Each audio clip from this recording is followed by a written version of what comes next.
Everybody wants to be special. Everybody wants to be extraordinary. Everybody wants to win. I mean, you could ask any team in the country, do you want to be number one? And everybody would raise their hand. But are you willing to do all the things you need to do to accomplish that? Get out of your comfort zone, be accountable, have the discipline to do things day in and day out, play in and play out. That will make you be able to accomplish and do things at a high level. And this would be true no matter what you do.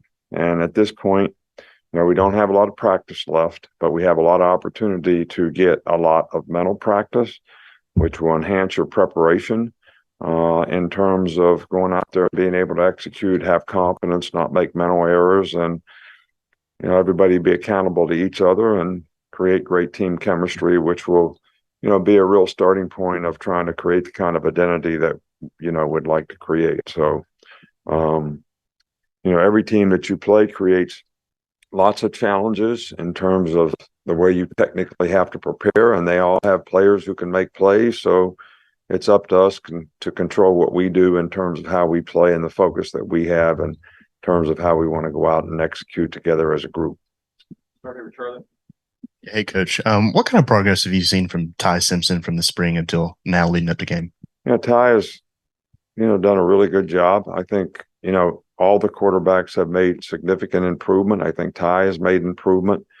I think, one of the hardest things to not get involved with is to be outcome oriented and, to show your emotions when, things don't go exactly like you'd want them to. And, that's one of the things that I think has helped all of our quarterbacks, especially Ty, improve on. Mistakes are opportunities to learn, get better, grow, and how it affects his execution in a really positive way. How has Danny Lewis Jr. looked at tight end, and do you see him more as a flex out type tight end or more of a traditional Y type? He's probably more of a traditional Y type, although, we've got, 4 or 5 kind of, ability to contribute in their own way to what we can do, run or pass. So, but Danny is more the traditional inline guy, but they all play both positions, and he'll have some opportunity to do that as well. Kelly? In what ways have you seen leadership from Deontay Lawson through this fall camp? I think, Deontay's done a really, really good job. He's kind of taken over the signal caller duties for which I think is, a huge responsibility, but yet something that is probably the most important thing, especially for the front seven in terms of alignment, adjustment, calls that need to get made, whether you're pressuring and getting lined up the right way to play, whether it's to or away from the back. And a lot of guys, they're a little apprehensive about taking on that responsibility, and he's very confident in it. He's done a great job of it. He's played really well, set a great example in terms of how he practices, how he plays, how he communicates. And I think that's been, a significant improvement in how we played up front on defense. And it'll be important that we can continue that throughout the season. What effect does the team's leadership council have on building that team identity? It's probably too early to tell. I like, as I've said in here before, some of the guys on the team in terms of being leaders, impact on other players, sort of trying to get people to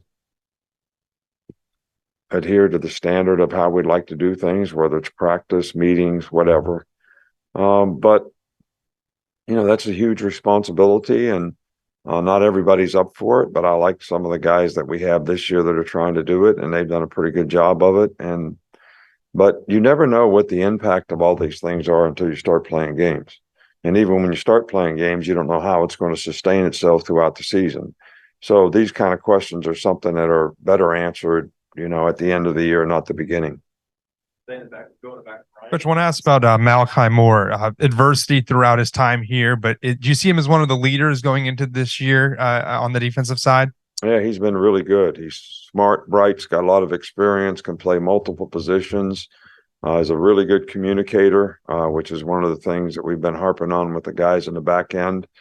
Because, that's just like the offensive line. Everybody's got to be on the same page on how we're covering people, what we're doing, how we're adjusting. So communication is really important. Confidence to communicate is important. And Malachi is probably, the best guy on the team that we have to do that right now, but we need to get more guys to be able to communicate. But he's done a really, really good job in multiple positions. I know we've asked you earlier this year about the speakers that you brought in to talk to the players, but I noticed that you sat front row each time the speaker was in to talk to the team. What did you learn specifically from everybody that came in to speak? I learned something from everybody. I think we had a lot of really, really good speakers. And,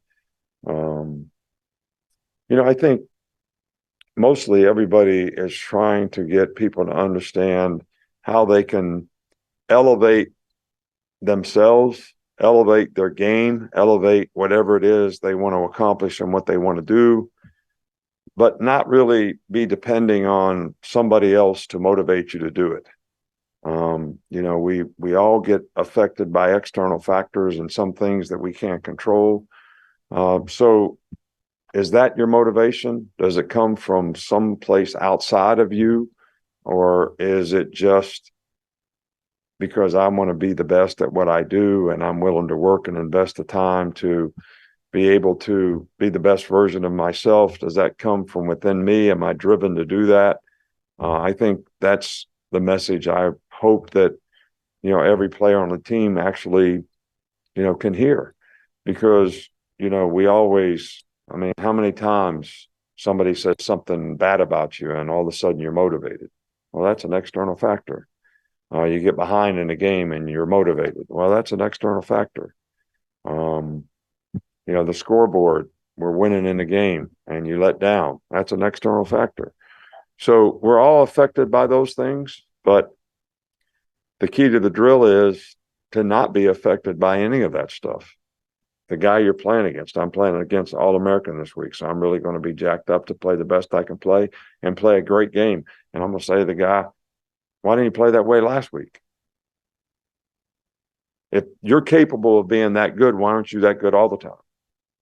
So that's kind of what I get out of what all the great people who have accomplished great things, they've all done it because of that, not because of some external factor that gets them to want to do it. Two more, we'll go to Joe. Coach, eliminating penalties has been a significant focus for your defense so far in the offseason. Going into the game on Saturday, do you feel like you've made significant progress in those areas? Well, eliminating penalties has been something for our entire team. We got way too many penalties last year. We got lots of penalties on the line of scrimmage. We got a lot of penalties on offense on the line of scrimmage, a lot of pre-snap penalties, which those are, sort of lack of discipline things. So we've tried to do things in practice to get guys to play with more discipline, to watch the ball, not jump off sides, not have illegal formations, have better communication with the quarterback so we don't have false starts. And I think we made some progress in those areas. Every day we track every penalty. And if anybody got more than one penalty, their whole group is affected in some way. And I point out the fact that this guy got more than one penalty today. And so we'll see if it works, but heaven knows that's something that we have paid great attention to. And, sometimes you wonder if you pay so much attention to something, is that really helping it or hurting it? I don't know. If you tell somebody they're not very tough enough, then they start thinking they're not very tough. So hopefully we're not telling anybody that, and we're telling everybody they can be disciplined enough to not get penalties. Thank you. Hello, Coach. Nice to see you again. Could you say, or could you talk a little about the values we learn in football we apply in ordinary life day by day? Thanks so much. Gracias. Yeah, well, I think everything I've talked about here today is something that can help you be successful in life. I mean, you have goals and aspirations for what you want to accomplish and do. And then you got to have an awareness of what does it take to do that? What does it entail for you to be able to accomplish these things? So that's what I call the process, definition of what you have to do to accomplish the goals that you have. And are you willing to do it? Are you willing to do those things? Do you have the discipline to execute it every day? So that would be true if in anything that you chose to do. And then there's work ethic, perseverance, ability to overcome adversity, pride in performance. You know, all these things are common things that we talk about in athletics, but it's the same thing if you wanted to be the president of the company or, but again, what motivates you to do that? Is it coming from within you, or did somebody tell you couldn't do it, so now all of a sudden you're motivated to do it? So it's basically who you are. And I think everybody wants to do well. Everybody would like to be successful. Everybody's not willing to do the things you need to do to be successful. You know, we had one speaker come here and showed the biggest tiger I've ever seen. Took up the whole screen. And he said, everybody wants to be the beast, but everybody don't want to do what the beast do. So if you want to be the beast, you got to do what the beast do. All right.